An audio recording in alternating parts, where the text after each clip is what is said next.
شروع اللہ کے نام سے جو بڑا مہربان نہایت رحم والا ہے۔ روداد تقسیم انعامات۔ 10 اکتوبر کی صبح 8 بجے میں اپنے دوستوں کے ہمراہ کالج پہنچا۔ یہ دن میرے لیے ایک یادگار دن تھا کیونکہ ہمارے کالج میں تقسیم انعامات کے حوالے سے ایک تقریب کا انعقاد کیا گیا تھا۔ تقریباً 9 بجے تمام طلباء اور اساتذہ پرنسپل کے ہمراہ کالج کے ہال میں پہنچ گئے۔ کالج ہال کو خوبصورت طریقے سے سجایا گیا تھا۔ دیواروں پر بینرز آویزاں تھے جن پر اشعار و قوالِ زری لکھے تھے۔ اسٹیج خوبصورتی میں اپنی مثال آپ تھا۔ حاضرین کے بیٹھنے کے لیے کرسیوں کو ایک ترتیب سے لگایا گیا تھا۔ اس تقریب کی صدارت پرنسپل سید کاشف حسین کر رہے تھے۔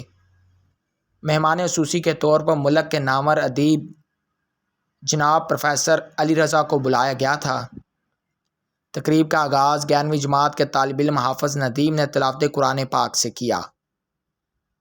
12ویں جماعت کے طالب علم محمد حارث نے نعت رسول مقبول صلی اللہ علیہ وآلہ وسلم فاصلوں کو تکلف ہے ہم سے اگر سے ہمارے دلوں کو منور کیا۔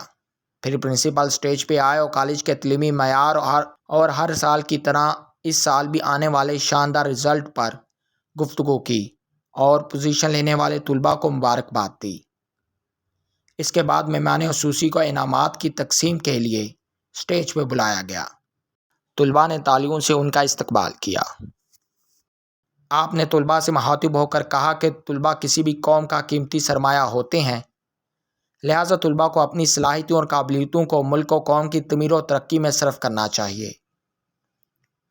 اس کے بعد پوزیشن لینے والے طلباء کے نام پکارے جاتے رہے اور طلباء باری باری اپنے انعامات وصول کرتے رہے۔ جب میرا نام پکارا گیا تو میرے حواس قائم نہ رہے۔ معلوم نہیں کب میں اسٹیج پر گیا، کب میں نے انعام وصول کیا۔ بس اتنا یاد ہے کہ تالیوں کی آواز سے سارا ہال گونج اٹھا تھا۔ انعام وصول کر کے میں پھولے نہ سما رہا تھا۔ پرنسپل کے اہتمامی کلمات سے یہ یادگار تقریب اہتمام کو پہنچی اور سب اپنے اپنے گھروں کو لوٹ گئے۔